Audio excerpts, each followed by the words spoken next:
Друзья, всем привет! Мы с Павлом наконец попали в мастерскую и решили привести одну из тех самых старых стамесок в порядок. Взяли самую большую из них. Рукоятка на этой стамеске очень странной формы и ее совсем неудобно держать. Да и это будет неплохим экспериментом, чтобы понять, сколько времени уйдет на ремонт одной стамески с использованием ручного инструмента и сможем ли мы восстановить их все. Итак, начнем.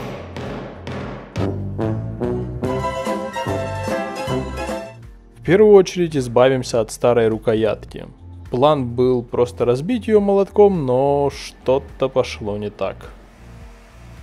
Рукоятка держалась довольно крепко, и мы умудрились отломать хвостовик от лезвия стамески.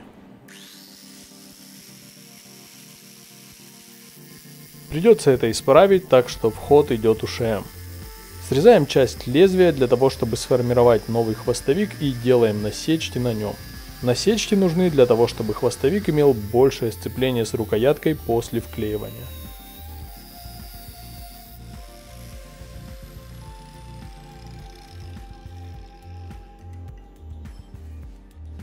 Вот такая штука получилась.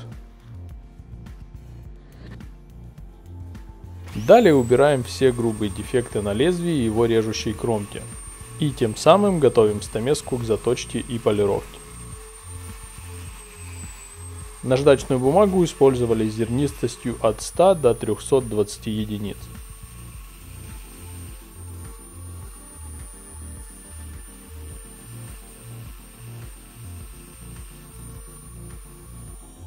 Почистив лезвие и выровняв режущую кромку, переходим к заточке. Так как специального инструмента для заточки у нас нет, я обычно точу стамески руками на листовой наждачной бумаге с зернистостью от 240 до 1000 единиц.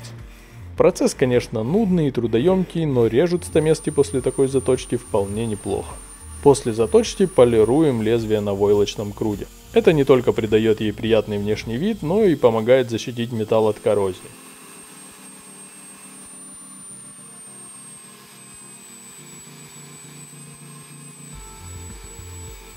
А пока я занимаюсь полировкой, Павел подготовит новую рукоятку для стамески. Для этого будем использовать древесину акации. Нам это дерево нравится, да и другой подходящей по размеру заготовки из прочной древесины у нас в данный момент не оказалось. Так что будем работать с тем, что есть. Тут все просто, алгоритм действий, как и с рукояткой для молотка. Для начала грубо обдираем древесину скобелем, получаем приличного вида брусок.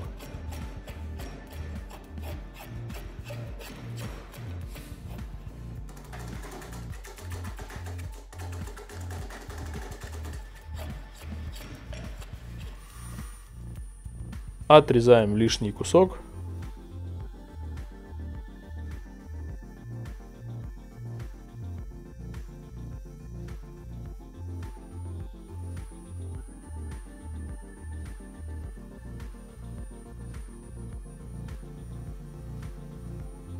А затем доводим форму обычным рубанком.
Получив грубую заготовку, рукоятки обрабатываем один из ее торцов скобелем.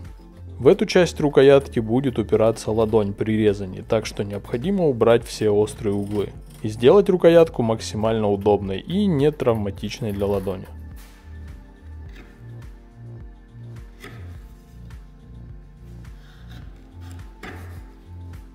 Далее сглаживаем форму на мелкозернистом наждачном круге, а уже после этого доводим ее руками.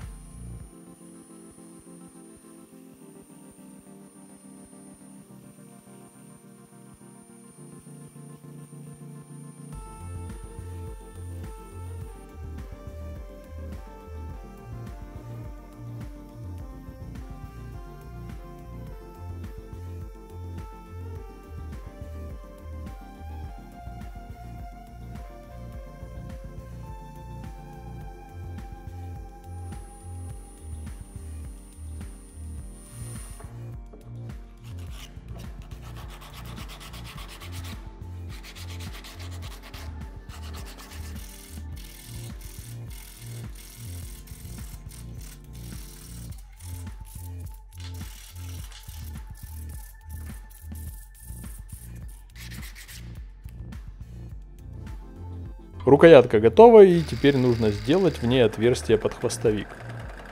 Для этого сверлим в ней несколько отверстий максимально близко друг к другу и убираем остатки перемычек стамеской, получая таким образом отверстие прямоугольной формы. Лезвие стамески отполировано, теперь можно вклеивать его в рукоятку.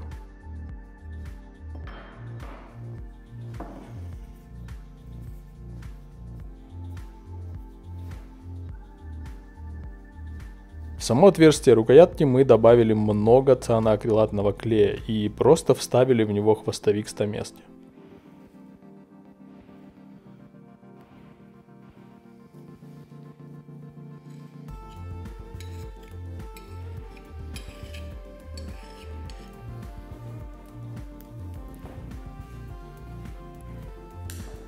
Клей начал выходить наружу со всех сторон от стамески, так что кажется, что он равномерно распределился в полости рукояти.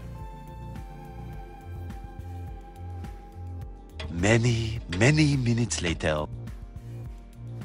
После застывания клея на ручке осталось несколько подтеков и наплывов. Их мы попросту срежем с поверхности древесины и металла, а все мелкие дефекты зачистим наждачной бумагой. Я лично думал, что мы потратим больше времени на устранение этих дефектов, но клей срезался очень легко и контролируемо. Так что довольно скоро мы уже пропитывали готовую рукоятку льняным маслом и готовились попробовать обновленную стамеску в работе.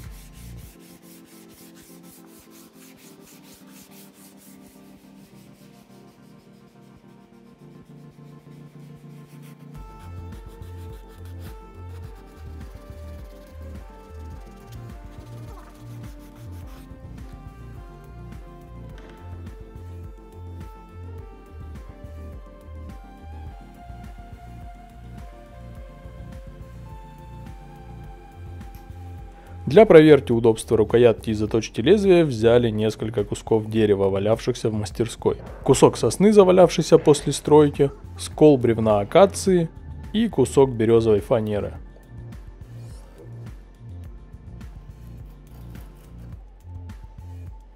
С сосной стамеска справилась отлично, но это и не удивительно, так как дерево очень мягкое.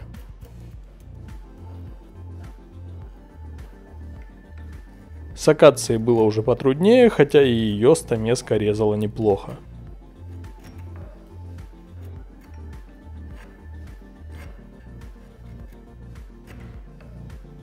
Ну а самый проблемный экземпляр — это березовая фанера. Ее, конечно, тоже можно резать, но так как листы древесины склеены таким образом, что направление волокон дерева перпендикулярно друг другу, резать такой материал крайне трудно.